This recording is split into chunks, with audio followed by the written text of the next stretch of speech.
hay en general en la dirigencia y también en los que votaron a Massa un optimismo desmedido, que no tiene en cuenta que el voto es muy volátil en estos tiempos, que la militancia antiperonista de tantos años de los medios de comunicación, de los jueces, la persecución, ha calado muy profundo en la sociedad argentina y que es posible que ese odio al kirchnerismo generado por tantos años se contagie a un Massa que está a 1000 kilómetros de ser kirchnerista. Hay una historia de antiperonismo al que se le sumó el antikirchnerismo hace pocos años. Claramente Massa no es kirchnerista, pero hay quien trabaja para pegarlo a esa situación. Y a veces quizá con el antiperonismo alcanzaría para ganarle una elección.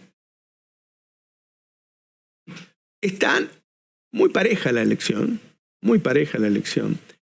Hay gente que decía que iba a votar en blanco y que ahora está diciendo que va a votar a Milei. Es decir, que le perdió el miedo a Milei, que se acostumbró a verlo, o esta estrategia de esconderlo a Milei le sirve, porque lo esconde a Milei, entonces es más la bronca antiperonista que el miedo a un Milei que ya no ve, o que solo es entrevistado por algunos amigos. A lo que me refiero es que es posible que se pierda la elección. ¿Quiénes ganan y quiénes pierden las elecciones? ¿Las ganan los dirigentes? ¿Trae muchos votos que un político diga que no va a votar a Milei? ¿O la gana la población? ¿O la gana esa población activa, viva, que se preocupa por la política todo el tiempo y que da el paso suficiente necesario para ganar una elección? Yo tengo para mí que es esa militancia que alguna vez se engrosa más y a veces menos. Creo que estuvo para la primera vuelta con el volumen suficiente como para ganar. Esa es la gente que define una elección. Es decir, vos sos quien define una elección.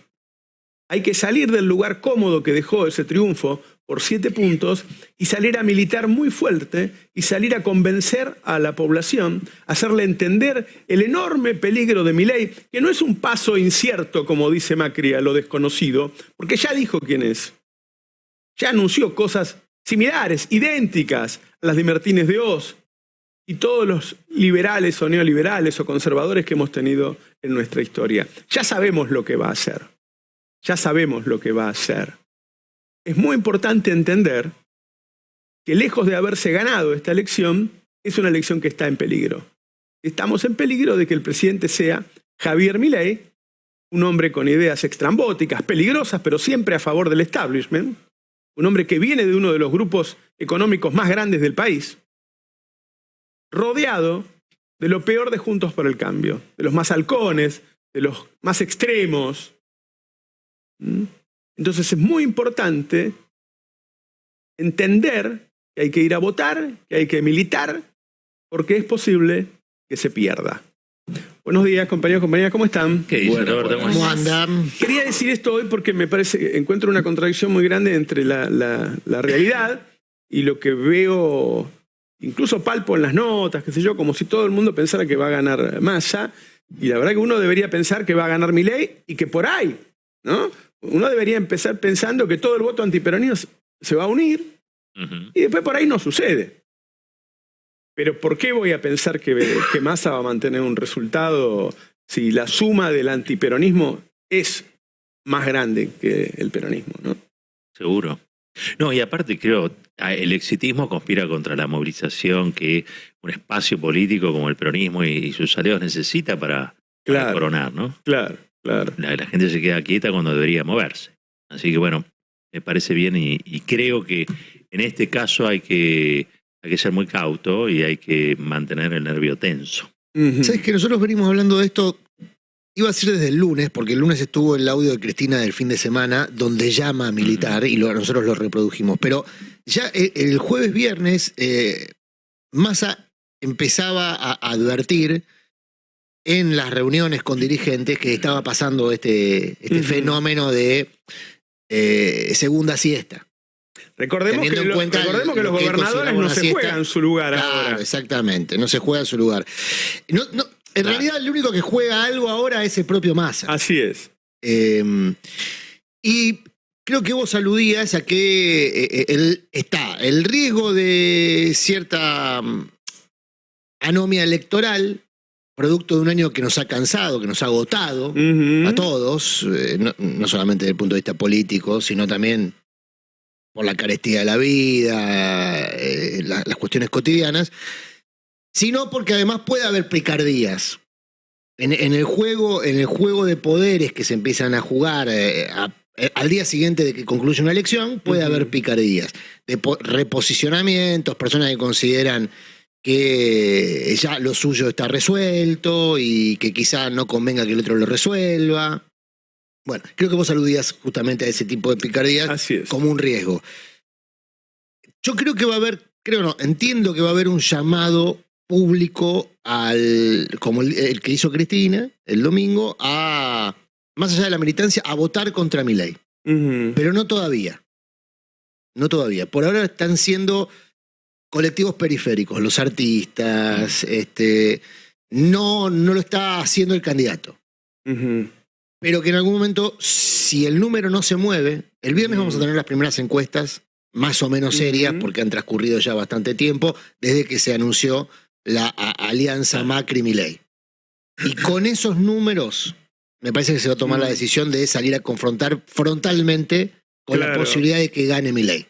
Además, creo que hay una sensación de que en la primera vuelta hubo como muchos se definieron, especialmente sectores que antes no habían ido a votar, en el último tiempo, la última semana. Entonces yo no sé cuán peligroso puede ser esperar hasta la última semana en este caso, pero creo que hay una sensación de se define la última semana. Entonces también hay una relajación, una mezcla también del cambio de campaña que hay con Milei, donde ayer, por ejemplo, era un silencio de radio generalizado casi de su campaña. Entonces, medio como que me parece que están todos ahí calculando. A él le conviene quedarse callado absolutamente, no hablar nunca más. Sí, fíjense que la nota que dio fue con dos amigos, la verdad, porque uno tiene amigos en la política, ¿no?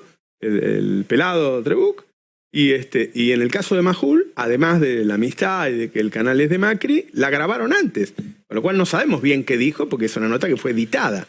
Pero además puso 3 o 4 voceros oficiales de su campaña que están saliendo en cuentagotas. O sea, hay una decisión de la campaña de virar hacia dejemos que la campaña la hagan los medios. O que la campaña la haga el supermercado. Las redes. ¿No? Es que el problema que tiene... La estación de servicio. El problema que tiene es que sale Milei a hablar, se manda una cagada, tienen que guardarlo. Entonces deciden sacar a Marra y a Lemoyne. Se mandan 3 cagadas, los tienen que guardar. Claro. Mandan a jugar a Bullrich y a Mondino. Terminamos hablando de mercado de órganos, de que la gente va a tener que hacerse sus propias cloacas y de la vaca lechera. O sea, realmente la mejor estrategia de ellos es el silencio, porque cada vez que no tienen un solo vocero. Pero es que el silencio, además, hace que hable el supermercado, hace que hable que vos vas a comprar y la plata no te alcanza. ¿Entendés? Es que volvés, te salís de la discusión del futuro para decir, bueno, la verdad es que hoy, con ese señor que está ahí, yo estoy muy mal y no lo conozco, como dice Macri. Es que, Roberto... pasó algo, Nico, pero pasó algo, quizá no tan advertido, pero vos venías discutiendo a Milei. A Milei, la alianza con Macri, la ruptura, etcétera, y de golpe estás discutiendo la gestión de Massa, si consigue la nafta o no consigue la nafta. En términos de campaña, fue una mala semana para Massa. Venía bien, venía muy bien. Bueno, esas 2 semanas a las que alude Laura, fueron 2 semanas en donde Massa confrontó con las políticas que propone Milei, de manera muy contundente y muy nítida. Y se sumaron muchos votantes, muchas personas que no habían ido a votar a las PASO fueron a votar. Ya hicimos las cuentas acá, las contamos, de cómo eso contribuyó a estos 3 millones de votos adicionales que sumó, esos 3 millones de votos que sumó Massa entre las PASO y la general.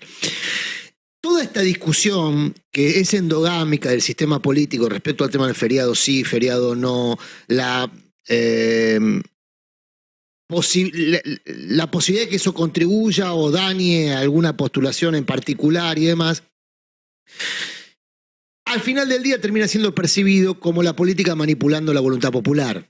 Entonces, yo le sumaría a la mala semana toda esa escenificación, digamos, en torno al tema del feriado sí, feriado no, que muestra a la política discutiendo sus propios problemas. Cuando mucha gente escucha la radio haciendo una cola, o escuchó la radio, no digo que haya sido un drama nacional, una catástrofe, pero mucha gente escuchaba a los políticos discutiendo por el feriado sí, feriado no, en la radio mientras hacía una cola esperando para cargar nafta.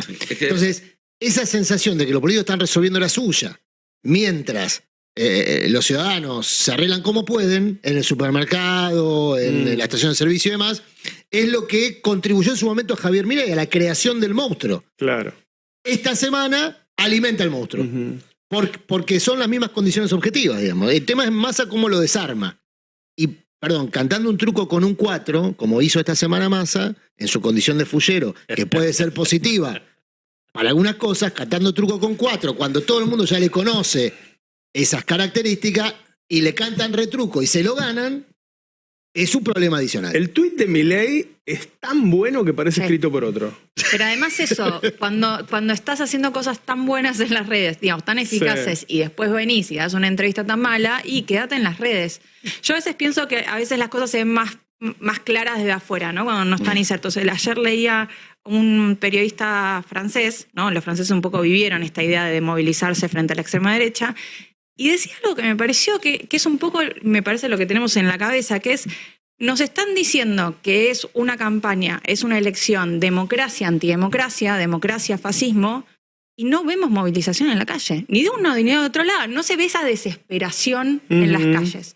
Se ve en lo discursivo, pero no estamos viendo dos campañas que se juegan lo que muchos creemos es el futuro del país. Entonces me parece que ahí está ese desfasaje que dice Adrián, de la rosca y la rosquita, decirnos, querer convencer a la gente de que salga a votar en contra de algo que puede poner en peligro la democracia, pero no acompañamos ese discurso con una acción que demuestre ese nivel de desesperación que deberíamos tener. Nico, te interrumpimos. No, que quería retomar un poco lo que comentabas vos al principio. Estamos en el escenario 1 en 1 millón en el cual el oficialismo es competitivo a noviembre de 2023. En parte por las enormes carencias que tiene el adversario. Que no tiene voceros, que tiene propuestas absolutamente impopulares, que no sabe disimular su naturaleza o no quiere disimular su naturaleza. Pero no olvidemos que aún así estamos con las chances en contra, digamos, en el sentido de que son elecciones en las cuales el oficialismo pierde 9 de cada 10 en estas condiciones económicas y en estas condiciones en las que se está yendo a votar. Por eso es importante eso de no descuidar ni un voto, de no dejarse estar, de seguir luchando hasta último minuto, porque además en un país con tantos vaivenes, recordemos que hace 10 días fuimos a votar, y en el medio tuvimos 4 o 5 días donde parecía que Milei implosionaba y se desarmaba. 4 o 5 días donde parecía que el país se iba a quedar sin nafta de acá a meses o en el largo plazo. Veremos qué nos deparan los próximos 4 o 5, los otros 4 o 5, pero vamos a tener varios ciclos. Por caso, ayer cayó 50 pesos el dólar blue. Tengo entendido que uno de los motivos que hubo detrás de esto es que un grupo de empresarios, banqueros y demás muy importante recibió un informe de una consultora a la cual le presta mucha atención diciendo que había una importante ventaja para Massa. Que ayer el escenario sea ese no garantiza que el 19 de noviembre el escenario sea ese. Hay una encuesta de Subán Córdoba que si querés la mostramos, donde lo da a Milei levemente arriba. 42,4 a 42,1. Una gente seria la de Subán Córdoba. Perdón, y te sumo ahí que la negativa de Milei es más baja que la de Massa. Eso me parece preocupante. Así es. Es decir, que a Massa le costaría mucho más crecer que a Milei. A ver, hace muchos años que se viene demonizando al peronismo. Hace muchos años que se viene. Eso está enraizado muy profundamente en la sociedad. Entonces, le mostrás un rato a un tipo como él, con esa inestabilidad emocional, se asusta y el miedo puede más que el odio que le han generado durante tantos años. El tipo se queda callado un rato y renace el odio y se pone por sobre el miedo, ¿no? Y me parece que la estrategia de ellos de esconderse y le puede dar resultado. Acá hay un tema, es muy interesante el ejemplo francés, podría aplicarse también el ejemplo español con sus variantes, respecto a el porqué del voto, ¿no? O sea, ¿qué es lo que vas a buscar cuando vas a buscar un voto? En general, los políticos que tienen mucho de artista quieren que los quieran. Digamos. Después están los más pragmáticos que dicen, no me importa si me quieren o no, lo importante es que me voten. En general, esa evolución entre que quiero que me quieran y quiero que me voten, y no me importa, pero no me importa cómo, quiero que me voten, es una evolución que se da en el poder. O sea, aquel que accedió a una situación presidencial, después hace lo que tiene que hacer para que lo voten independientemente de si lo quieren o no. En los casos extremos, incluso ante el temor. ¿No? En casos extremos, incluso ante el temor. Claro, el tema es que en un balotaje vos tenés que lograr que te voten a vos en contra del otro. O sea, tenés que conseguir dos cosas, que voten en contra del otro y que al mismo tiempo sea un voto positivo. Te voten a vos. Y se está haciendo una campaña, incluso sectores del radicalismo que se supone contribuyen de ese modo a la candidatura de Massa, están haciendo una campaña por el no voto. Claro. Y el no voto... Bueno, ahí hay otro tema, ¿no? ¿De cuánto será el voto en blanco en Argentina? Es peligroso. Para mí es muy peligroso, porque en el envión uno suponía que contribuía a Massa. Lo hemos comentado acá. ¿No? En el envión, sí, bueno, tiene 6 puntos de diferencia, pero ojo, porque si vos ves los números de las PASO, donde fueron 3 millones casi menos de votantes, ahí no ganó Massa. Pero además los ejemplos históricos, o sea, cuando vos querés movilizar, incluso con el antivoto, tenés que movilizar gente. Y para mí hay un tema particular, me quedo en lo que vos dijiste de normalizar. Aun cuando se haga una campaña en contra, que vos tengas un candidato que llega al balotaje presidencial, lo normaliza. Lo normaliza porque lo que se está diciendo es hay un sector muy importante de la sociedad que considera que eso es normal. Y además lo normaliza porque hasta la primera vuelta lo que teníamos es todo un espectro de la dirigencia política y de los medios de comunicación diciéndote Milei es inviable.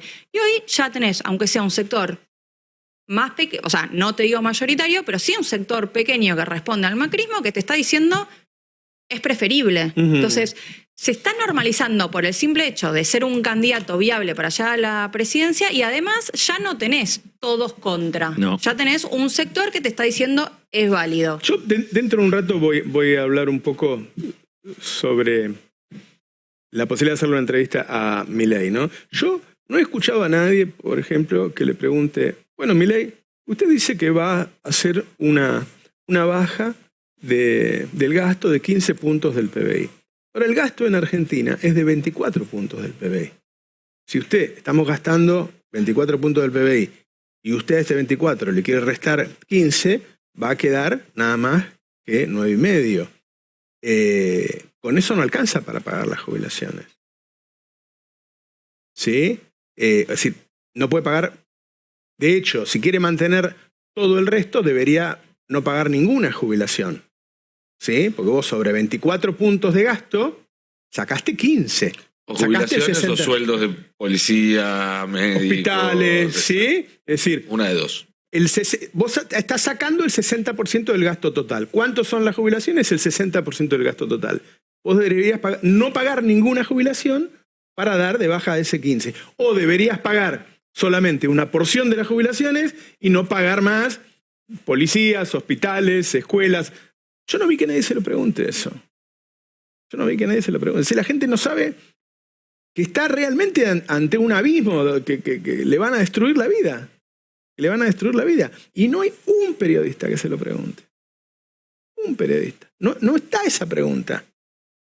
Bueno, disculpame, pero creo, sumando lo que decís, creo que Milei, la construcción Milei, que finalmente va a estar en un balotaje, es decir, tiene un 50% de chance de ser presidente. No, si lo miras objetivamente, desapasionadamente, un balotaje implica eso. Van 50 y 50. Sí. Después está el resultado electoral. Es una construcción no exclusivamente de los seguidores de Milei, en los términos del voto. Es una construcción mucho más compleja. Hay medios de comunicación, hay corporaciones, hay sistemas en la Argentina que han construido a este personaje. Este personaje no es un personaje menor. Cuando vos podés construir que vas a un lugar y no te hacen la pregunta que te puede hacer trastabillar, es porque ese sector te quiere posicionar positivamente, no te quiere hundir, te quiere catapultar. Bueno, cuenta con muchos aliados, disimulados algunos también te diría, ¿no? Porque digo, mienten cierta distancia del personaje, pero de a poco lo fueron introduciendo en la institucionalidad de la vida democrática. Pero además, digamos, las críticas que se le suelen hacer desde, digamos, los pocos medios que fueron un poco más críticos, están más centradas en cuestiones quizás de convivencia democrática, la dolarización sí, pero no el ajuste. Porque justamente son sectores que no cuestionan el ajuste. Entonces, le pueden cuestionar que hablé con dirigentes que te dicen, o analistas que te dicen, el problema fue que tocara la dolarización, no el ajuste. Entonces, no es un foco de conflicto para hacerle esa pregunta. Lo que le decían es la dolarización es inviable. Claro. Pero no le decían el ajuste que está proponiendo es inviable por esto y por esto, por esto. ¿Por qué? El ajuste necesario. Porque ahora cuando vemos ciertos economistas que lo empiezan a apoyar, vemos que son economistas que vienen pululando en esos sectores desde hace años. Yo retomo una cosa que decía Roberto Caballero. Digo, para quienes escuchan en radio, hay dos Robertos, y yo lo apunté. ¿Qué es esta construcción de Milei? ¿Quién construyó a Milei? Porque ahí está el origen del asunto y eventualmente quién se beneficia de esa construcción a futuro, incluso en el presente. Hay una construcción medio transversal porque incluso desde el peronismo hubo sectores que creyeron que con Milei tenían más ventaja y objetivamente, como decía Nico recién, un gobierno con las características de esta gestión tiene rasgos milagrosos, pero en política de milagro no existe, por lo cual fue una construcción que llegase competitivo el ministro de Economía del 140% de inflación. Y esa construcción incluyó la creación de un oponente deseado. Ahora, el problema es que ese oponente deseado es como el equeco. La gente le fue sumando sus propias cosas. Entonces ya no es lo que es. No es lo que representa para los sectores que lo construyeron, para Unequian o para Massa, siendo lineal. Es lo que mucha de la gente que lo vota cree que le va a resolver, que son cosas incluso contradictorias. Claro. Entonces cuando vos planteás con mucha razón, che, ojo que si te estás por jubilar, probablemente este señor te saque la jubilación, te mande a un sistema privado que ya no te toca, esa sortija no es para vos. Eventualmente el caso está jubilado también. Y el que a partir del otro día ese dinero no está disponible. Cuanto menos le van a congelar para siempre esta jubilación de hambre. Y es racional la explicación y no estamos hablando, la gente es racional también cuando vota, ¿no? Tiene un rasgo de emocionalidad, pero importante el voto, pero también de racionalidad. Ahora, muchos jubilados dicen, sí, todo fenómeno, pero yo hace 15 años que cobro una jubilación que no me alcanza ni para pagar el alquiler, ni para pagarle los gustos a mi nieto. Entonces, ahí es donde acciona el salto al vacío como un hecho positivo. Ahora, vos tenés hoy, vos sabés que el 80% de los argentinos mayores tienen 2 jubilaciones o una jubilación y una pensión. Sí. Por lo tanto, en general, la mayoría cobra el doble que una de esa mínima. Y además tenés los medicamentos gratis y además un montón de cosas que fue negociando el PAMI, el ANSES, salario indirecto, servicio y salario indirecto. Eso, comparado con 0, porque te sacaría todo, es la diferencia entre vivir y morir. ¿Qué querés que te diga? No te puedo decirlo en otros términos. Correcto, yo estoy totalmente de acuerdo con lo que decís.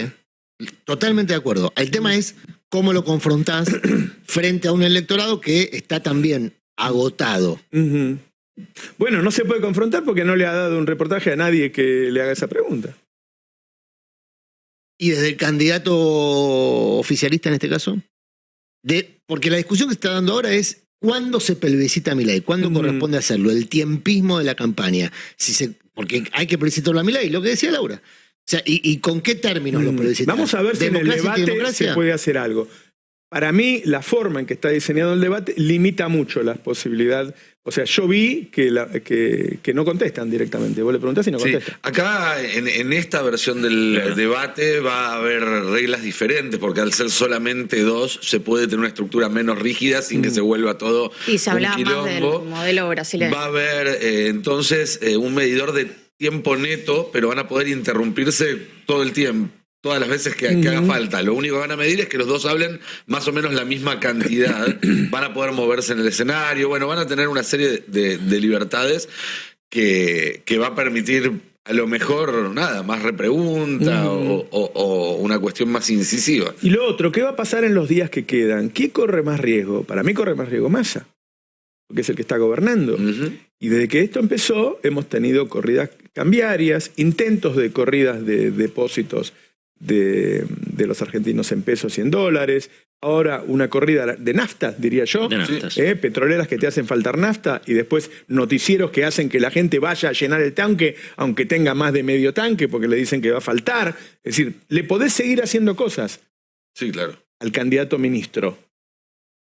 Porque hay un establishment que juega con Milei, aunque no lo diga. A ver, Macri, esta sociedad que tomó La Nación Más, aparentemente con un alquiler, es lo que dice Esmeralda Mitre, uno de los dueños de La Nación, ese grupo son las empresas que hoy son las más grandes del país, es decir, los unicornios. Son gente de mucho poder, con muchas conexiones internacionales, es decir, Milei, como todo tipo que está solo, el que está solo es más fácil de ser entornado y manejado, ¿no? Infiltrado, dijo Macri.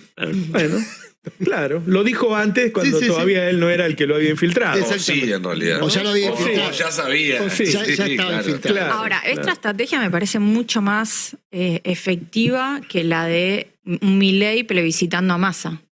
La realidad, plebiscitando a Massa, si tenemos eso en las próximas 3 Claro. semanas, me parece Es que eso mucho es más un balotaje, efectivo, eso mucho es más un peligroso. balotaje. No, pero Bueno, la porque además- realidad, o sea, operar sobre la Es realidad. que un balotaje es plebiscitar al otro y la Sí, sí, estrategia pero de Milei está una claro, hay cosa que es que te lo plebiscitar la masa. pero una cosa es que te lo plebiscita el candidato.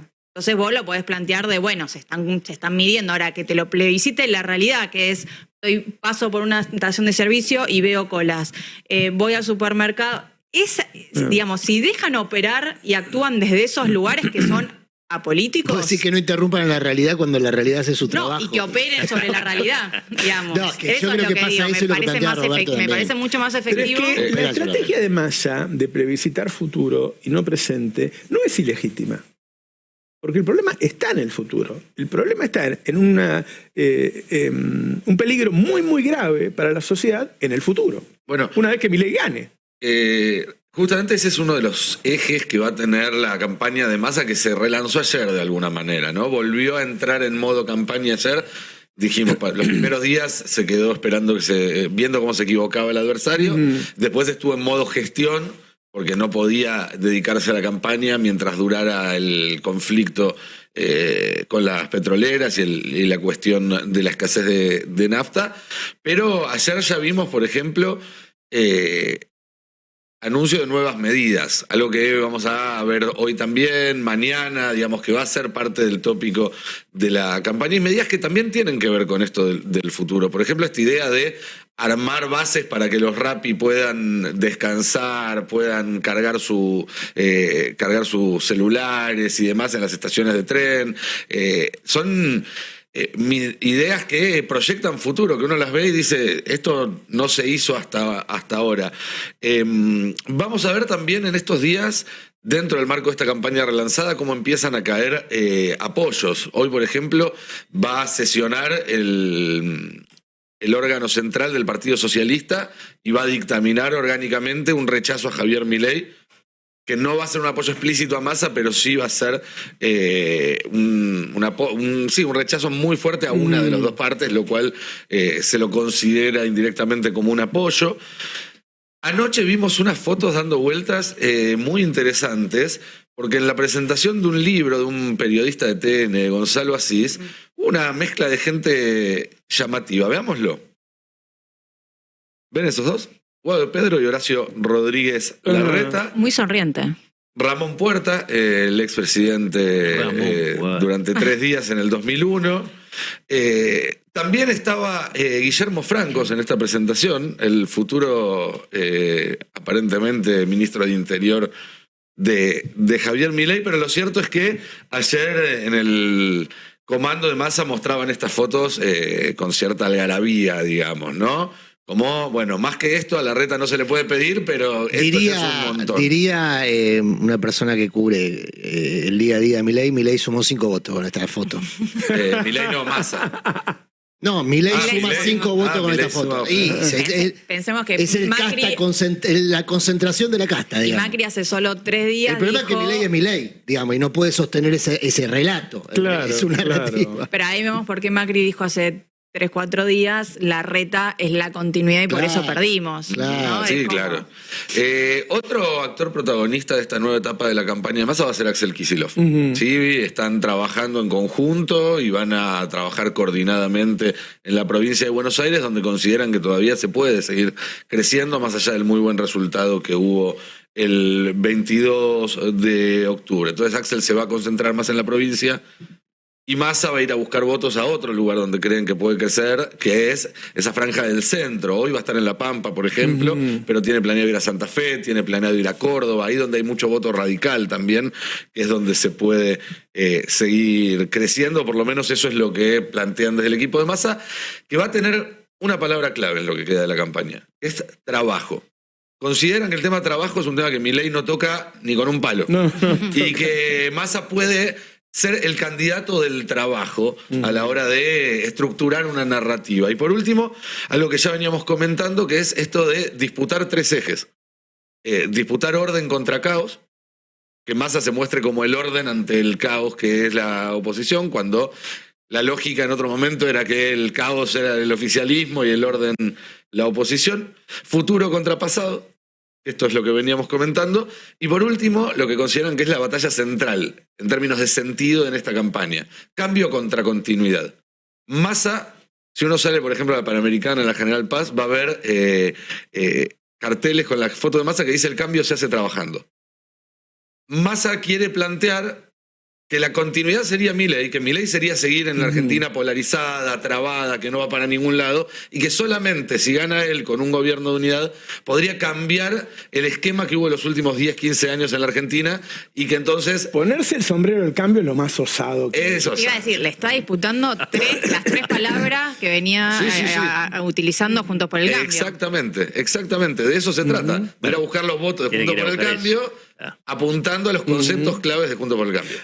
Hay algo que planteaba Roberto Caballero, que son esos lados oscuros que nunca se muestran en la campaña. Yo veo el título que dice Al Capone. Sí. ¿Cómo llegaste a esa conclusión? No, a ver, primero, yo creo que una sociedad que tiene prácticamente un 40 o más del 40% de economía informal o en negro, estamos hablando de una economía con algún aire de criminalidad. O la evasión impositiva es un delito, que no lo querramos ver o que tengamos un umbral demasiado alto, digamos, en relación a lo que se puede hacer o no. Bueno, no quiere decir que eso no complique la economía general, no complique la recaudación, no complique también, entre otras cosas, el funcionamiento del Estado.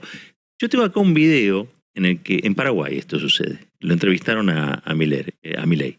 En Tierra de Naranjas. Y allí dijo algo que creo que pinta en buena medida cuál es su actitud, no solamente frente al Estado, sino también frente al delito. Y explica, entre otras cosas, por qué se juntó con un contrabandista condenado, ¿no? Como es Mauricio Macri. Vamos a ver quién es. La gente quizá no lo recuerde, pero lo que dice Caballero es absolutamente así. Fue condenado en primera y segunda instancia por contrabando Macri.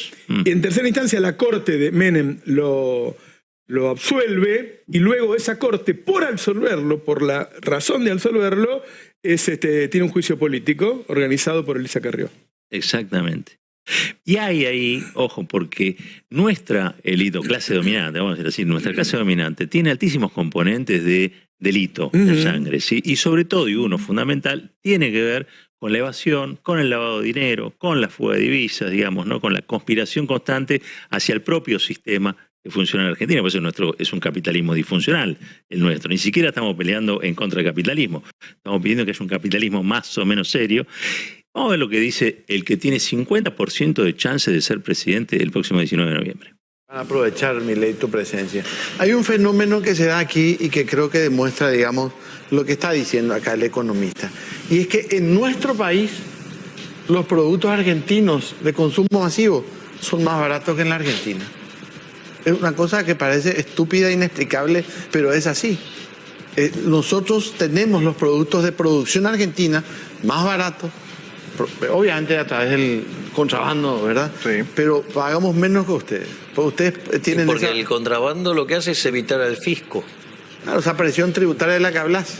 Pero para mí los contrabandistas son héroes. Es decir, todo el que... Es más, o sea, digo, yo, uno de mis héroes, o sea, yo lo suelo mencionar en mis charlas, uno de mis grandes héroes es Al Capone. ¿No? Digo, ¿por qué? Porque un día un supuestamente iluminado desde la poltrona en Chicago decidió que no se podía tomar más alcohol. Entonces los productores de alcohol no tenían a quién venderle, con lo cual quebraban, digo, despedían trabajadores, y los que querían tomar no tenían dónde tomar alcohol, con lo cual los dueños de los bares estaban a la miseria. En ese contexto se crea una oportunidad de negocio, ¿no? Y Al Capone la ve. O sea, la descubre y se convierte en un trader, ¿no? Que le compra el alcohol a los productores y se lo vende a los que quieren tomar alcohol, ¿no? O sea, un héroe le arregla la vida a un conjunto de personas importante, ¿sí? Pero claro, o sea, eso estaba en contra de lo que había postulado el Estado, con lo cual era un negocio riesgoso, y para colmo de males había un estúpido llamado Belionés que los corría hasta por abajo de la cama, con lo cual el negocio era muy riesgoso. Entonces evidentemente generaba mucho retorno porque era muy riesgoso, y obviamente había gente que quería ingresar al mercado. ¿Y cómo lo resolvían? A los tiros. A ver, Milei, usted dice que, pero por favor, quiero que me la comprendas violencia era esta. propuesta por el Estado. El que generó la violencia fue el Estado, porque eso sería un mero trader, no sería ningún problema. ¿O acaso hoy un trader de vino es alguien malo? Bueno, pero el pobre Al Capone lo tildaron de traficante y terminó convirtiéndose en un asesino. Ahora, la pregunta es, ¿por qué fue a la cárcel? Por falta de pago de impuestos. Por evadir impuestos. Sí. ¿Te das cuenta? O sea que el Estado lo injurió tratándolo de traficante, lo convirtió en un asesino, ¿sí? Pero, digamos, no lo metió preso por eso. Lo metió preso por evadir impuestos. Esta es la lección. La lección es que en realidad al Estado, a los políticos no le importa si sos un asesino, un ladrón, no le importa nada. Mientras que no le toques la de ellos. La única vaca sagrada es el culo de los políticos. Bueno, es un poquito fuerte todo lo que dijo, ¿no? Pero hay algo que sí quiero destacar. Es verdad, Al Capone fue preso por no pagar impuestos. Pero porque no le podían probar los asesinatos. Claro. 300 asesinatos. Porque cada vez que llevaban un testigo se lo mataba. 300 asesinatos, exactamente. Digo, pero hay algo, yo digo, ¿qué tiene Milei en la cabeza? Insisto, este señor puede ser presidente del país. Sí, y con esta lógica puede llegar a presidir el país. Y si vos ves cuáles son los problemas del país, vos decís, che, ¿los soluciona o los agrava? ¿Los soluciona o los agrava? Digamos, es cierto, vos tenés hoy una economía en negro, ¿no? Registrada muy grande en la Argentina. Tenés dos maneras de combatirla. Hay una que es presencia estatal, ¿sí? Y sobre todas las cosas, blanqueo de esa economía, usando un poco la coerción del Estado, digamos, ¿no? Claro. Pero también a veces blanqueos, etcétera, etcétera. Ahora, la otra es directamente que no haya ningún tipo de política hacia eso y que eso siga creciendo. Bueno, por eso se llama anarcocapitalismo. ¿No? Exactamente. Bueno, pero en relación a esto fue muy importante la decisión de Massa respecto al IVA. No solamente porque la decisión se aplicó en beneficio de las personas, Sí. de los consumidores, a diferencia de otras aplicaciones de las mismas políticas que fueron ineficientes, porque iban y contribuían en definitiva a una ganancia extraordinaria porque se aumentaba el precio y la diferencia entre la reducción del IVA y el precio se la quedaban o el comercializador o el productor. Además, es un estímulo al blanqueo del comercio. Claro. O sea, quizá el aspecto más virtuoso. Y por eso, al principio las provincias reaccionaron de manera negativa a la decisión del IVA. Dijeron, está haciendo campaña con plata que no es suya, decían, sobre todo... De financia la coparticipación. Porque el IVA es coparticipable. Entonces las provincias decían, pará, esto nos va a afectar a nosotros. Hay un informe que circuló la semana pasada, no quiero adjudicárselo falsamente a nadie, no recuerdo el origen, pero es un informe donde justamente las provincias no vieron afectada su ingreso de coparticipación con este sistema de reintegro del IVA. ¿Cómo puede ser? Simple, hay más operaciones formales. Entonces el volumen de ingresos se mantuvo. Claro. Ahí tenés el Estado creativo que atiende sus necesidades, que son justamente la recaudación para poder cubrir después estos 24 puntos del producto. Ponerle que haciendo el peine fino quizás se podría gastar 20. Ponele que haya una discusión de 4 puntos, que es un poco lo que charlábamos ayer. Está la separata ahí para que se discutan, por ejemplo, 4 puntos del producto destinados a beneficiarios VIP. Pero una cosa es discutir los detalles, la optimización del sistema, y otra cosa otra cosa es romper el sistema. Porque en la ruptura del sistema seguro se beneficia a los más fuertes, que es un poco el planteo que hace. Totalmente. Seguro se beneficia a los más fuertes. Pero en una economía que es, insisto, tiene aspectos delictivos, porque los tiene insertos, digamos. Claro. Y vos tenés cartelización, oligopolio, monopolios, que son, al fin de cuentas, todas corpulencias. No, tenés heliodnes anabolizados. Heliodnes anabolizados. Pero hacen con la economía lo que quieren en un punto. Y eso nosotros lo padecemos y lo vemos. Sí, antes de ir a la parte que queríamos hablar sobre el tema fraude nuevamente hoy, porque es algo que anda dando vuelta y tiene enorme valor. Hay otra cosa que tiene enorme valor. Hay 2 guerras en este momento en el mundo. Sinceramente, ha habido gente que nos involucró en guerras en este país. Uno fue Menem, y eso determinó que hayamos tenido 2 atentados. Y Milei ha tenido declaraciones muy extremas en estos casos, en este caso a favor de Israel. ¿Sí? Cuando uno lo que debería hacer es lo que hace Argentina siempre, que es pedir la paz y que convivan 2 estados. Y bueno, hay noticias al respecto muy preocupantes, ¿no, Laura? Sí, lo que vimos ayer, la verdad que nunca podemos decir esto, nunca sucedió, pero la verdad que el nivel de masacre a cielo abierto impresionó el nivel de que hubo reacciones de parte de funcionarios europeos, funcionarios estadounidenses, gente que no suele reaccionar, porque lo que pasó es que Israel bombardeó al mayor campo de refugiados que existe en Gaza. Para los que no conocen, Gaza, que es un territorio, es como una ciudad de Buenos Aires y media más o menos, tiene 2.200.000, 400.000 palestinos, de los cuales 1.700.000 son refugiados. ¿Qué significa esto? Golpeó además al corazón del conflicto israelí-palestino, porque esos refugiados son personas que dejaron sus casas hace más de 70 años de lo que hoy es Israel, el territorio de Israel, lo que Israel llama su guerra de independencia y los palestinos llaman la catástrofe, la Nakba. Ahora, más allá del análisis histórico que uno puede hacer sobre el simbolismo, estamos hablando de que hizo un cráter donde antes había un barrio. Estamos hablando de una de las zonas más densamente pobladas del mundo, cuales Israel argumenta que, primero, que fue a matar a una sola persona, el objetivo era matar a un comandante de Hamas, que según dice Israel fue uno de los responsables del ataque masivo del 7 de octubre, que recuerdan que se infiltraron cientos, algunos dicen miles de milicianos de Hamas y mataron a 1.400 israelíes, muchos de ellos civiles. Dicen que fueron a matar a uno y es el día de hoy que no sabemos cuántos mataron de civiles porque hay muchos que todavía están abajo de los escombros. Lo que están viendo son imágenes de ayer y todavía no hay muchas nuevas imágenes para entender qué pasó. Y yo hoy recién, antes del programa, hablaba con el director para América Latina de Médicos Sin Fronteras. Médicos Sin Fronteras es una organización internacional, neutra, que trabaja hace mucho tiempo en Palestina y que maneja ese hospital, que es Al-Shifa. Es el hospital, uno de los hospitales más grandes de Gaza, que está muy cerca de este campo de refugiados y es a donde fueron la mayoría de los heridos.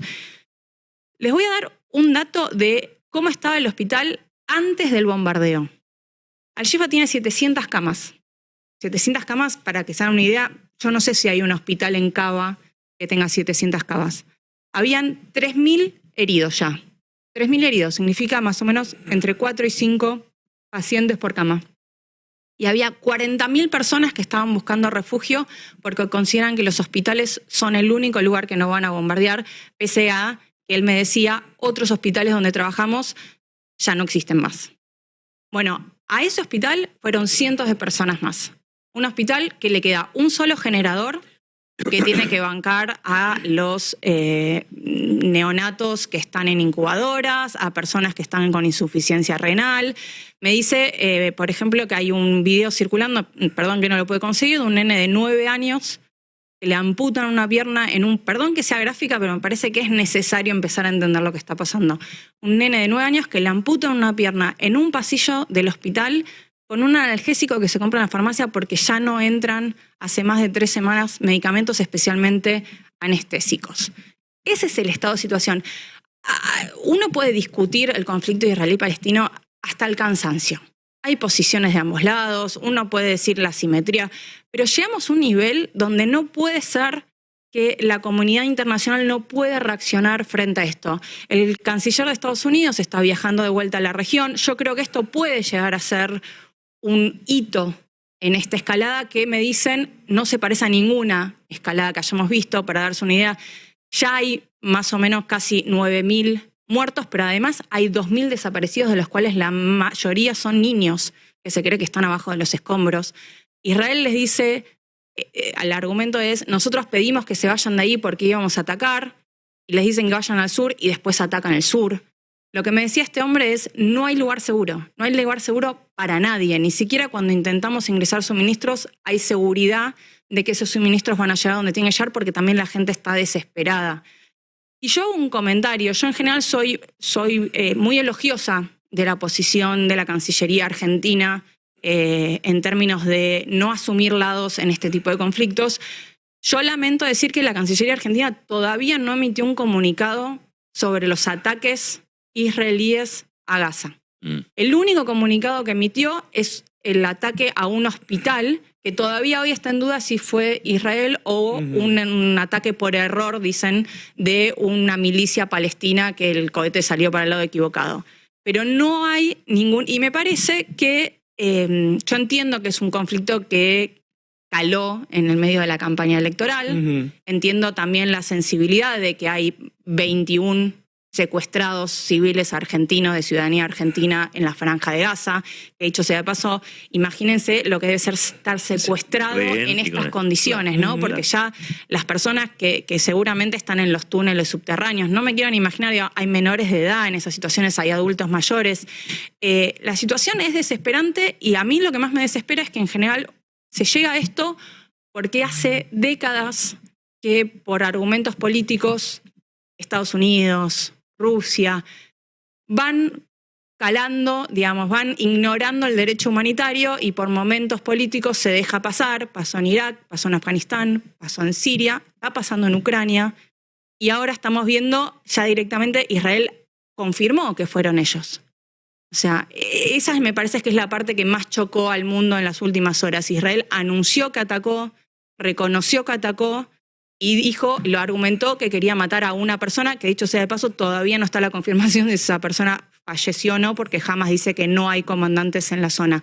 Lo que sí sabemos es lo que estamos viendo, que es un nivel de destrucción que en esta época no debería ser más aceptada ni por la comunidad internacional, claro, ni por la propia sociedad israelí, ni por nadie.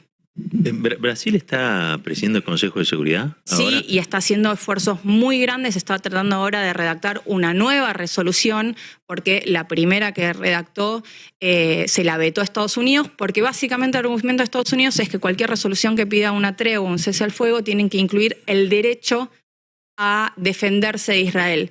Y acá me parece que hay un dato que es muy central. Muchas veces cuando uno entra en una discusión con funcionarios israelíes, el argumento es, bueno, imagínate si Uruguay te estuviera bombardeando o atacando, ¿cómo reaccionarías? Es nuestro derecho a defenderse. Y yo creo que ahí siempre hay que marcar una gran diferencia, que no justifica en nada la masacre que vimos el 7 de octubre, pero que sin embargo es parte del contexto y no se puede ignorar.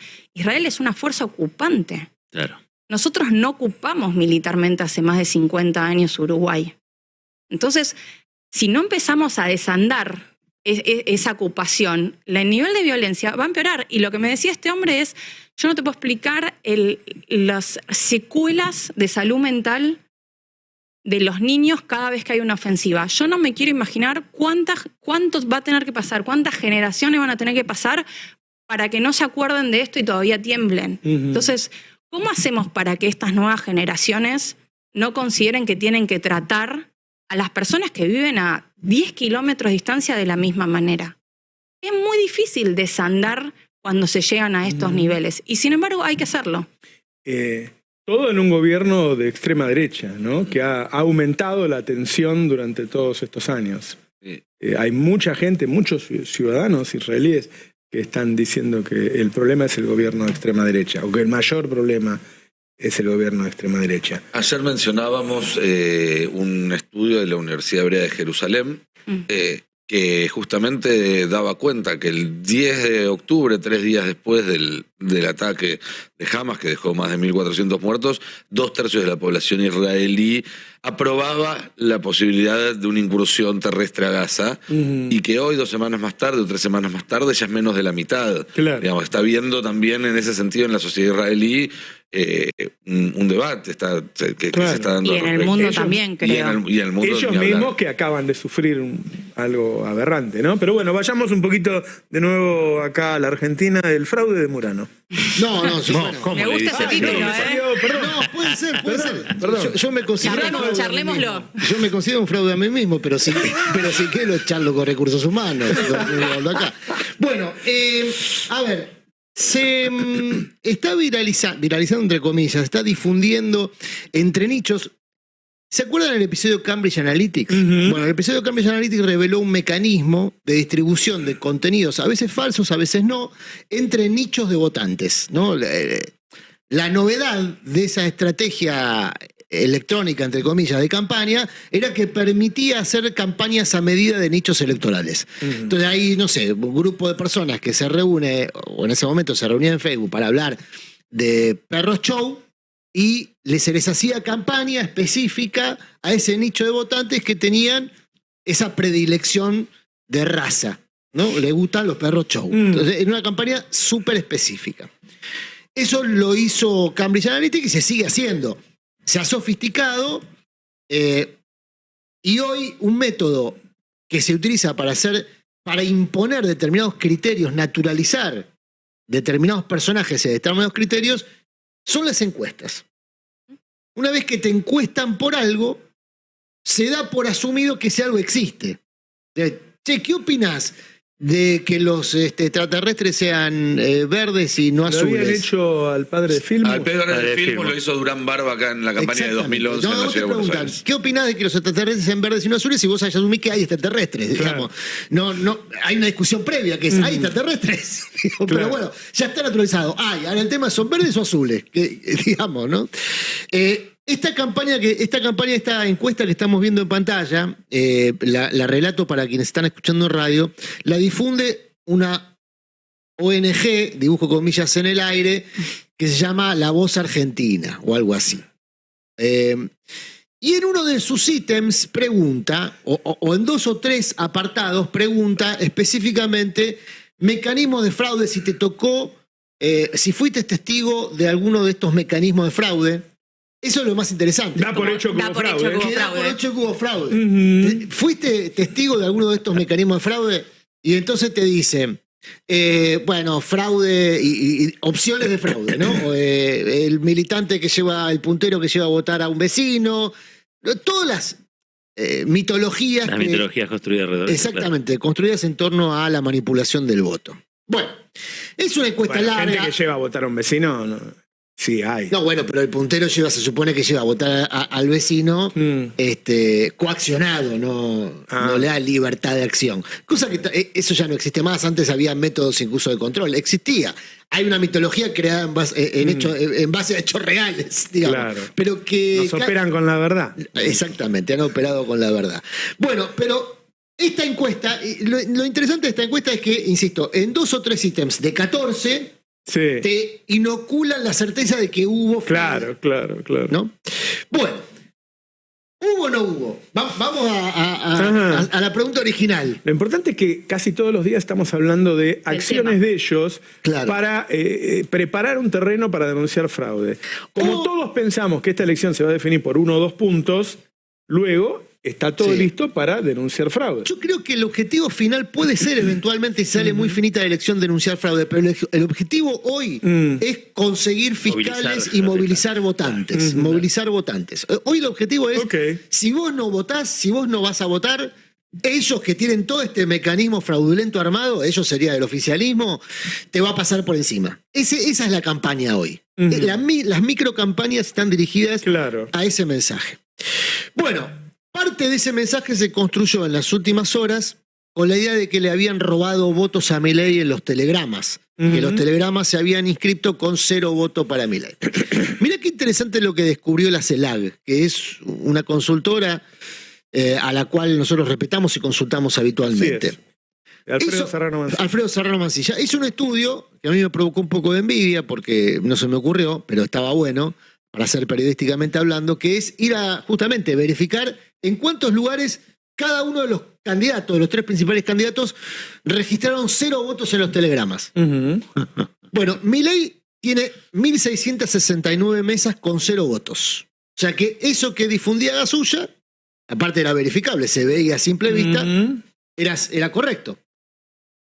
Bullrich tenía 1.600, o tuvo 1.675 mesas con 0 votos. O sea que a Bullrich le anotaron peor que a Milei. Sí, pero más o menos parejo. Pero más o podríamos menos decir. parejo.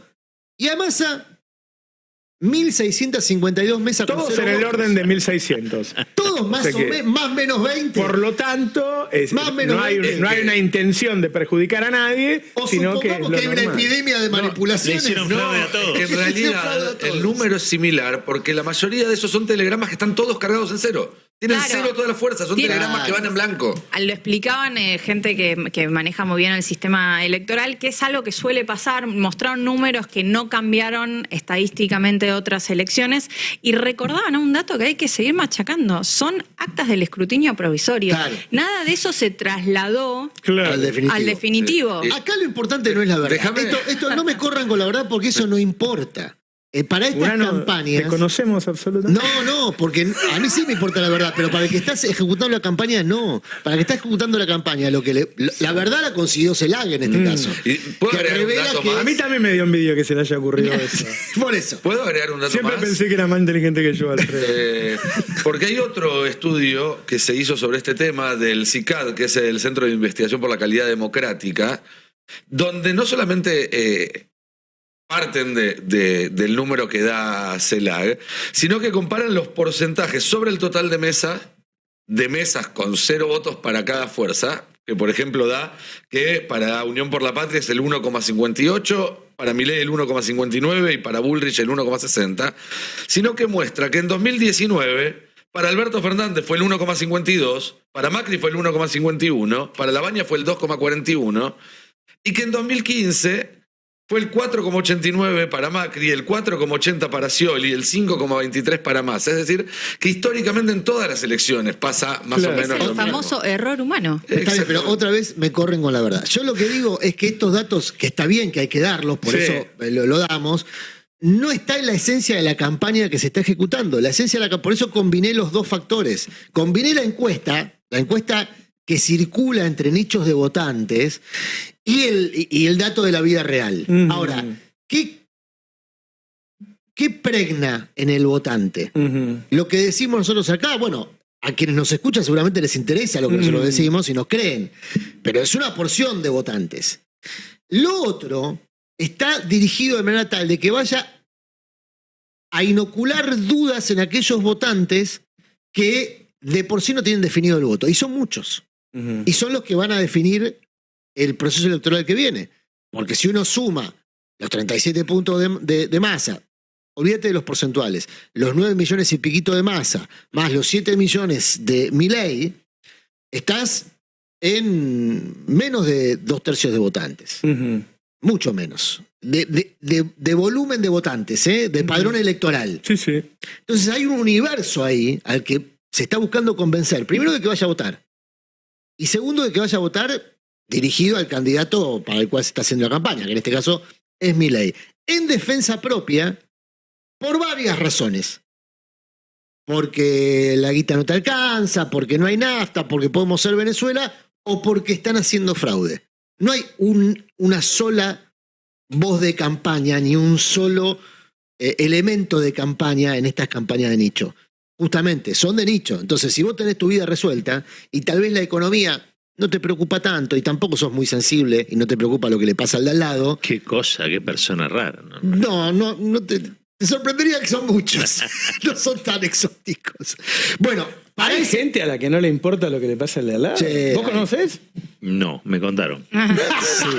Bueno, Pero por eso digo que las cosas más efectivas, me parece, de la campaña le va a hacer son... una campaña específica por el lado del fraude. ¿Entendés? Claro. Lo buscan conectar por el lado de Bueno, te están ¿te tocando acordás el que culo? la campaña Que es algo de- muy importante para alguien que solo piensa en sí mismo. La campaña ¿Se de entiende Trump cuál es la para, lógica de la para campaña? liberar la venta de armas, que entre paréntesis, Milei sigue teniendo en su plataforma electoral la desregulación del sistema de venta de armas, por más que lo niegue, está ahí, tenés que entrar a internet. Cuando Trump lo hizo, había dividido en 6 tipos de votantes, y a uno le había puesto el arma para la casa, al otro le había puesto una foto de él defendiendo a su familia, a otro lo había puesto... Para cazar. Claro, de distintas formas, Claro. y te entraba según tus gustos. Claro. Y te vendía el producto que vos deseabas, marketing. Es exactamente eso. Hoy, vos lo sabés bien, Roberto, pues estás muy atento a las modalidades de medición, de métricas, de contactar con lo que nosotros hacemos, que es periodismo, a distintos grupos posibles de audiencia. Bueno, lo mismo se hace en política. Claro. Y hay colectivos que pueden tener una propensión de base más cercana a un candidato o a otro, pero que todavía no han definido su elección, o que han quedado huérfanos de candidatos. Atención, porque sobre la orfandad de los candidatos, o sobre ese público huérfano de candidatos, está trabajando muy intensamente esta campaña de nichos. Claro. Entonces vamos a ver, Nico decía, Claro. la campaña tradicional de Massa va a ir a Córdoba. Ya se ha trasladado varias veces al Norte Grande. Va a hacer giras por el comunal. Campaña tradicional. Eso digo. Campaña Que tradicional. De un lado tenés No una se campaña olviden que tradicional. Milei ganó en lugares que no había visitado. Claro. Es igual muy efectiva la se está campaña no trabajando. tradicional. Hay un equipo de gente que vino de Brasil para trabajar en la Claro. campaña digital de Massa también. Pero me No- parece no que se lo acá, está descuidando. cuando vos hablas de campaña no tradicional, quizás lo que habíamos visto antes es una campaña tradicional, pero en otras plataformas. Acá estamos hablando de directamente no hacen campaña los candidatos, los miembros de la campaña. Y eso me parece que puede llegar a ser mucho más efectivo. Estamos hablando de gente que se presenta como neutra, que se presenta como una organización, como una encuestadora. Estamos hablando de periodistas que le están haciendo la campaña. Claro, sí. O sea, esta Bueno, campaña de periodistas haciendo fraude campaña empieza con un es algo periodista. tradicional ya a esta altura. No, pero lo que quiero decir es que me parece que puede en una elección, en un balotaje, en el que justamente está yendo al que no quiere votar, está yendo a convencer al que no quiere votar a ninguno de los dos, que vaya a convencerlo alguien que se presenta como que no es parte de ninguna de las dos campañas, puede ser muy efectivo. Y en Claro. ese sentido yo sí veo que Bueno. Massa está yendo por una campaña más tradicional de movilización Un dato del adicional peronismo. en favor de la campaña de nichos de Massa. Y toca lo que comentabas recién. Massa fue al acto de la DAIA del martes Sí. y Milei no. En nichos, Cosa que nadie comentó. bueno, Claro. nosotros lo hemos comentado, pero digo, en nichos de votantes de la comunidad judía, la foto de las sillas vacías de Milei en el acto de la DAIA llegaron al WhatsApp. Es decir, digo, en favor de la campaña de nicho de Massa. No la puedo adjudicar directamente a Sí, que sí. Massa agarró el WhatsApp y se puso a mandar la Sí. foto, pero sí que esa foto con un Milei ausente en el acto de la DAIA y Massa con el cartel reclamando por la liberación de los rehenes, esa foto llegó a nichos de votantes de la comunidad judía. Después, obviamente, ese no es un solo elemento el que termina definiendo el comportamiento No. electoral, pero se va trabajando a lo largo del tiempo.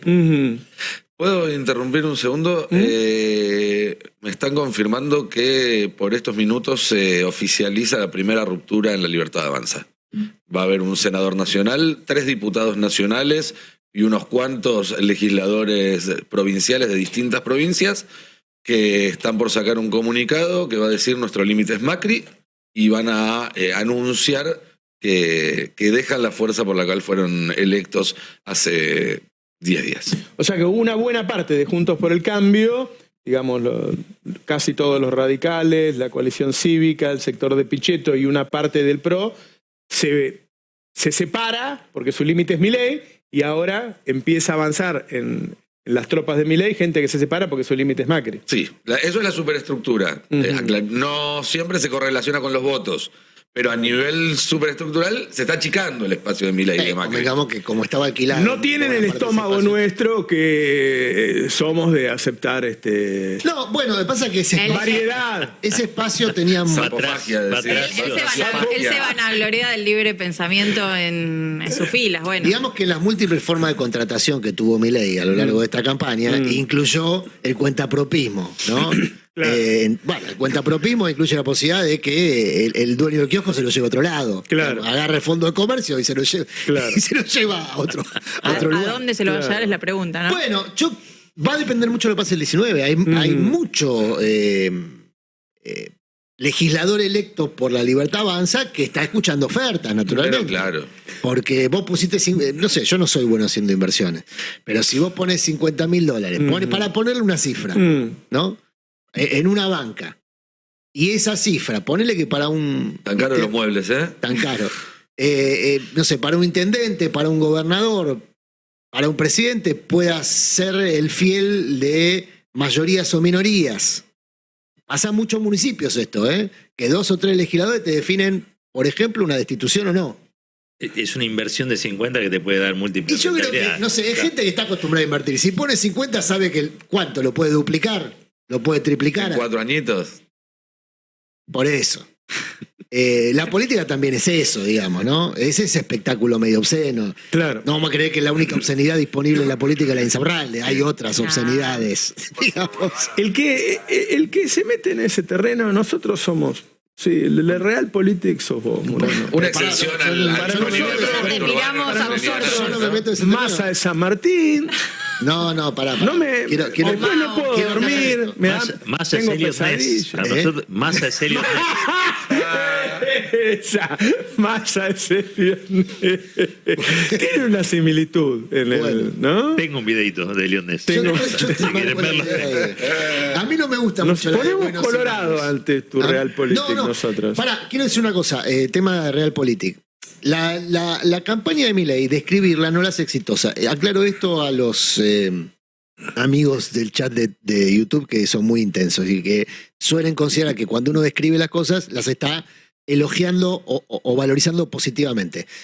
Pueden ser efectivas la campaña de Milei o no, la verdad que no lo sabemos. Pero bueno, advertimos. Lo que nosotros, de algún modo, estamos diciendo acá, ya retornando y poniéndome más serio, lo que vos decías al principio del pase, es, ojo, porque el partido no está terminado, lo está advirtiendo Cristina, que tiene experiencia en campañas y en política, lo está advirtiendo el propio candidato, que el domingo le dijo a los propios gobernadores que les había dicho que habían dormido una siesta, ojo con dormirse a la siesta de vuelta, y lo están advirtiendo muchas bases militantes. Yo no estoy tan seguro que muchos dirigentes estén advirtiendo el riesgo, y algunos incluso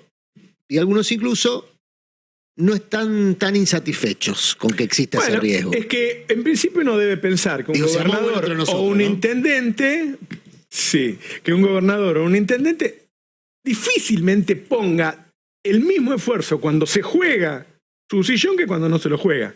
Ellos ya fueron elegidos. ¿Sí? Eso puede pasar. Después, un caso, no sé, tomemos un radical. Uno dice, todos los radicales están contra Milei. ¿Seguro? El gobernador electo del Chaco está contra Milei, Valdés de Corrientes está contra Milei. ¿Qué les conviene más? ¿Que esté Milei o que esté Massa? Que Massa es un tiburón encima, ¿no? En la próxima elección tenés un candidato peronista ahí. Yo creo que Valdés hoy está de acuerdo con todo aquello que le permita llegar a la presidencia del Comité Nacional a fin de año, y para eso debe correr de escena a Gerardo Morales. Entonces, todo lo que contribuya a ese objetivo, si contribuye Massa, bienvenido. No olvidemos que cada uno piensa en cada uno. Y también por eso yo apelo a la militancia y no a la dirigencia. Y también con tanto gobernador y gobernador electo pronunciándose, recordemos que cuando los gobernadores se quieren pronunciar, pero nada más, tampoco tiene tanto efecto. No, por eso es importante. Tienen que hacer su trabajo. Por eso es importante los artistas. Yo suelo considerar a los artistas como personas con una antena muy especial para detectar el humor social. El máximo referente de eso es Charlie, ¿no? Que es la gran antena nacional. Claro. Es un tipo que ha anticipado o ha descrito procesos en curso cuando todos los demás estaban tratando de ver de qué se trataba. Bueno, que hayan salido casi 300 artistas. Advertir que en este proceso electoral lo que se juega es el riesgo Milei, y que además creo también salieron a ser intelectuales, ¿no? Alabarse, parametrizar los intelectuales que no pueden ser calificados de kirchneristas, han sido muy críticos del kirchnerismo, pero que están pidiendo el voto a masa. Hay una diferencia entre el abstencionismo y pedir el voto a masa. La diferencia es que una elección se gana con voto positivo. Claro. Esta elección, ¿no? Esta elección que viene, porque el voto en blanco es un voto nulo, es un voto negativo.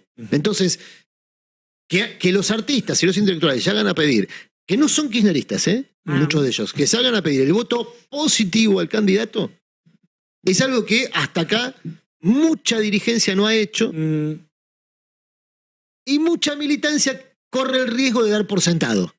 Corre el riesgo de dar por sentado que el voto contra Milei naturalmente es un voto positivo a Massa. Claro. Sí, ese detalle que vos planteabas al principio es la clave de esta campaña, para mi modo de ver. Que fue un poco la crítica detrás del posicionamiento del partido de Miriam Bregman, ¿no? Que claramente había un guiño en el comunicado donde llamaba abiertamente a no votar por Milei y hablaba de que no le podían dar un aval a Massa, no es que llamaba a no votar por Massa, pero un poco lo que se vio en las críticas es que había un reclamo de que la situación ameritaba un posicionamiento más claro. Claro. Sí, una cosa sola, sobre el pronunciamiento de los intelectuales, lo que deja también sentado, es algo que se habló mucho acá, es que la antinomia kirchnerismo-antikirchnerismo ha sido superada, al menos por ese grupo de intelectuales. Está Graciela Fernández Mejide, entre los que firman esa solicitud. Está Alabarse, está Beatriz Arlo, está Roberto Gargarella, tipos que... Antiperonistas. Insospechados. Han fustigado antikirchneristas, han fustigado el kirchnerismo. El kirchnerismo es peronismo, ¿no? Digamos, todo. Bueno, pero hay algunos que no son gorilas, digamos, en ese colectivo. Sí. Alabarse no es gorila y no es kirchnerista. No lo sé. No lo tengo conocido. Pero lo cierto y lo concreto es que esa falsa antinomia, los intelectuales dan un paso adelante y dicen, acá hay otra cosa. Eso es lo que vos decías recién, que hay cierta dirigencia que todavía no lo vio. Claro. Que ya dejó atrás esa cuestión, un sector de los intelectuales que ha sido, te digo, un soporte bastante importante de las políticas que se aplicaron en los años anteriores al Frente de Todos. Para terminar, quiero decir unas palabras respecto a Milei y al derecho a la información. Todos hablamos del riesgo Milei, pero a mí me da la impresión de que en las notas que ha hecho él, por la forma en que se lo entrevista, no se pudo palpar exactamente cuál es el riesgo Milei. Milei tuvo una etapa en que todos lo llevaban a la televisión, a los medios, porque a los productores les medía, donde él decía bastantes cosas de las que después se desdijo. Se fue achicando, cada vez dio menos notas, hasta que ahora lo toma Macri y prácticamente no se lo entrega a nadie. En el Destape hemos hecho pedidos de notas a su jefe de prensa, a todo su equipo de prensa, a él directamente, y nos negó ese derecho. El Destape es el cuarto, quinto portal del país, según el MES. La FM es la cuarta que más se escucha y es la primera que más se escucha de las que hacen política. Las otras tienen música. Es la quinta AM. Además tenemos 214 repetidoras en todo el país. Nos escuchan por streaming, nos ven en televisión. Es decir, hay una enorme audiencia que tiene el derecho de escuchar, entrevistado por uno de los actores del Destape, qué tiene para decir Milei. Para mi gusto, y con todo el respeto a los colegas, no le han hecho las preguntas que desnudarían quién es Milei y qué haría. Por ejemplo, cuando él dice que va a hacer un recorte de 15 puntos del PBI, nadie le preguntó, pero Milei, el total del gasto nacional es de 24 puntos del PBI. ¿Usted quiere recortar 15 sobre 24? Ese es el 60% del gasto. Es decir, si usted asume, para bajar el 60% del gasto, tiene que eliminar todas las jubilaciones. Jubilación cero. O, si decide sacar todos los otros gastos, tiene que sacar todos los gastos en seguridad, en salud, en educación, todos los gastos de empleados públicos y el 20% de los jubilados. Es decir, eso no se puede hacer. Nadie le preguntó cuando él dice, no, voy a sacar el gasto solamente de la política. Nadie le dijo, pero escúcheme, Milei, el gasto del total de la política es el 0,9 del PBI. Usted dice que va a bajar el 15. Es decir, si dejamos de pagarle sueldo al presidente, a los ministros, a los secretarios, a los subsecretarios, a todos los legisladores del Congreso, a todos los jueces, bajaríamos el gasto 0,9 y además de ahí en más seríamos una nobleza, porque solamente puede ser funcionario el tipo que puede vivir sin un sueldo, o sería una cleptocracia, sería el gobierno de los ladrones, porque iría a no cobrar sueldo, pero a robar. Es decir, hay un montón de cosas que Milei no respondió porque no se le repreguntan. Yo creo que a 2 semanas de que Milei pueda ser presidente, la población tiene el derecho a enterarse. Es factible que él descalifique este pedido porque hay algunos medios que son descalificados desde hace mucho tiempo por el Grupo Clarín. Yo te digo, además de que eso no corresponde, de que nosotros hemos hecho censo, ya lo conté muchas veces, el 40% de los consumidores del destape no son peronistas. Y aunque lo fueran, tienen el derecho a que el candidato a presidente, quedan solamente 2, responda, en este caso, mis preguntas. Le he enviado un mail para hacerlo formal, en donde le solicito una entrevista, le doy las razones y espero que me lo cuente. Estamos en un estadio entre el miedo y el odio o el enojo. ¿Tiene miedo Milei en dar una nota a alguien que le repregunte? ¿En dar una nota a un economista que entienda de lo que está hablando y lo cuestione? ¿Tiene el temple para no ponerse nervioso y gritarme y levantarse e irse? ¿Puede hacerlo? Porque si no puede hacerlo, él va a estar al frente del país. Al frente de tu seguridad, de tu salud, de tu educación, de tu vida cotidiana. ¿Puede demostrar Milei que es capaz de darme una nota a mí? Yo se lo reclamo. Espero la respuesta de Javier Milei. Muchas gracias. Bueno, terminamos el pase. ¿Está bien? Nos reencontramos luego. Seguramente nos va a contestar que sí. Sí, bueno, está. Sí, nos quedaremos a la espera. ¿Sí? Hasta luego. Ya venimos. Un país unido por la radio.